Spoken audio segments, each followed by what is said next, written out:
حصہ۔ عبداللہ آج صبح سے ہی بہت خوش تھا کیونکہ آج وہ امی ابو کے ساتھ گاؤں اپنے ماموں کے گھر جا رہا تھا۔ گاؤں کے ہرے بھرے کھیت، ندی، نالے اور گاؤں سے تھوڑا دور ایک گھنا جنگل، یہ سارے مناظر عبداللہ کو بہت اچھے لگتے تھے۔ اور پچھلی دفعہ عبداللہ کے ماموں نے وعدہ کیا تھا کہ اگلی دفعہ گاؤں آنے پر عبداللہ کو جنگل کی سیر کروائیں گے۔ تھوڑی دیر میں عبداللہ کے ابو گاڑی لے کر آئے اور عبداللہ اپنی امی اور ابو کے ساتھ گاؤں کی طرف روانہ ہو گیا۔ گاؤں پہنچتے ہی عبداللہ سیدھا اپنے ماموں کے پاس گیا اور ان سے لپٹ گیا اور انہیں جنگل کی سیر کا وعدہ یاد دلایا۔ ماموں نے ہنستے ہوئے محبت اور شفقت سے عبداللہ کے سر پر ہاتھ پھیرا اور کہا، ہاں بیٹا، ہمیں تو اپنا وعدہ یاد ہے، لیکن آپ تھوڑا آرام کر لیں تاکہ سفر کی تھکاوٹ ختم ہو جائے، ہے نا؟ دوپہر کے کھانے کے بعد عبداللہ اپنے ماموں کے ساتھ جنگل کی سیر کے لیے نکل گیا۔ جنگل میں رنگ برنگے پھول اور خوبصورت پرندے دیکھ کر عبداللہ بہت خوش تھا اور مختلف پرندوں کے نام اپنے ماموں سے پوچھ رہا تھا۔ درخت کی شاخ پر بیٹھا ایک پرندہ عبداللہ کو بہت اچھا لگا۔ عبداللہ نے اس پرندے کا نام پوچھا تو ماموں نے بتایا، اسے ہدہد کہتے ہیں، اور عبداللہ آپ کو پتا ہے کہ اس پرندے کا ذکر قرآن پاک کے اندر سورہ نمل میں ہے۔ ماموں، ہدہد کا ذکر قرآن پاک میں کیوں آیا ہے؟ آپ مجھے تفصیل سے بتائیں۔ ٹھیک ہے، میں آپ کو آج تفصیل سے وہ واقعہ سناتا ہوں۔ بہت زمانے پہلے کی بات ہے، اللہ تعالیٰ نے اپنے نبی حضرت سلیمان علیہ السلام کو بہت بڑی بادشاہت دی تھی۔ آپ کا حکم انسان، جانور، پرندے اور بڑے بڑے جنات بھی مانتے تھے۔ ایک دفعہ آپ نے ہدہد کے بارے میں پوچھا کہ وہ آج نظر نہیں آ رہا، کیا واقعی وہ غیر حاضر ہے؟ آپ کو بتایا گیا کہ جی ہاں، آج ہدہد کافی دیر سے غائب ہے۔ حضرت سلیمان علیہ السلام نے فرمایا، بیٹا، ہدہد کو اس کی غیر حاضری کی سزا ضرور ملے گی۔ ہاں، اگر اس نے اپنے غائب ہونے کی کوئی معقول وجہ بتائی تو اسے معاف کر دیا جائے گا۔ تھوڑی دیر گزری تھی کہ ہدہد اڑتا ہوا آیا اور نہایت عاجزی کی حالت میں اپنے پر زمین پہ پھیلا کے اور دم نیچی کر کے حضرت سلیمان علیہ السلام کے سامنے بیٹھ گیا اور بولا، اے سلیمان علیہ السلام، میں آپ کے پاس ایک ایسی خبر لایا ہوں جس کے بارے میں آپ کو پتہ نہیں ہے۔ یہاں سے کافی دور سبا نامی ایک ملک ہے اور وہاں کی حکومت بلقیس نامی عورت کے پاس ہے، اور اس کا ایک بہت بڑا عالیشان تخت ہے جس پر بیٹھ کر وہ حکومت کرتی ہے۔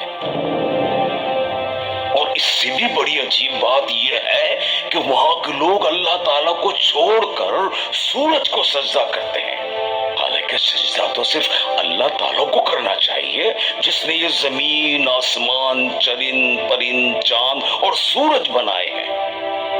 حضرت سلیمان علیہ السلام نے ہدہد سے کہا، اب میں دیکھوں گا کہ تم نے جو بات بتائی وہ سچ ہے یا جھوٹ، لہٰذا تم میرا یہ خط لے کر ملکہ بلقیس کے پاس جاؤ اور دیکھو وہ کیا جواب دیتی ہے۔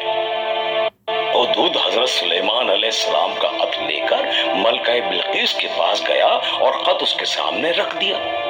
ملکہ بلقیس نے خط پڑھا جس پر لکھا تھا، سلیمان کی طرف سے جو بخشش کرنے والے مہربان اللہ کے نام سے شروع ہے، تم میرے سامنے سرکشی نہ کرو اور اسلام قبول کر کے میرے پاس آ جاؤ۔ ملکہ بلقیس نے اپنے وزیروں، مشیروں اور فوج کے بڑے بڑے کمانڈروں کو جمع کیا اور کہا کہ یہ خط حضرت سلیمان علیہ السلام کی طرف سے آیا ہے اور وہ کہتے ہیں کہ میں اللہ کا نبی ہوں اور ہمیں کہا گیا ہے کہ سورج کی عبادت چھوڑ کر ایک اللہ کی عبادت کریں۔ اب آپ لوگ بتائیں کہ ہمیں اس خط کا جواب کیا دینا چاہیے؟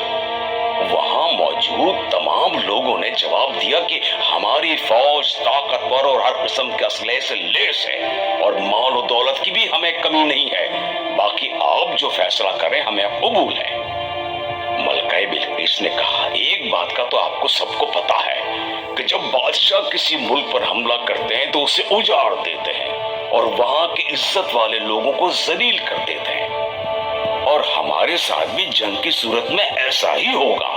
मैं एक कोशिश करती हूँ और देखती हूँ क्या निकलता है, और इससे हमें ये भी पता चल जाएगा कि वो अल्लाह के नबी भी है या नहीं।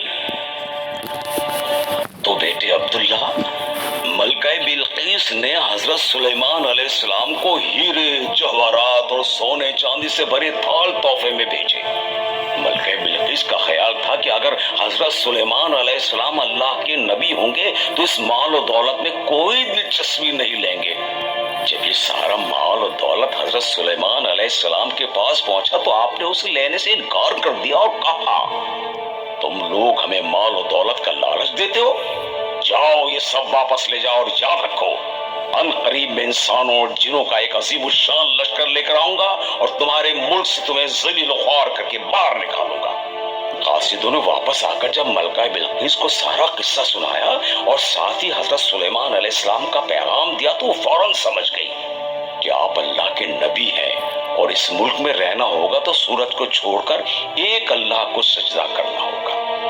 मलका बिल्किस ने अपने वजीरों से मशवरा किया और हजरत सुलेमान अलैहिस्सलाम से मिलने अपने वजीरों के साथ चल पड़ी।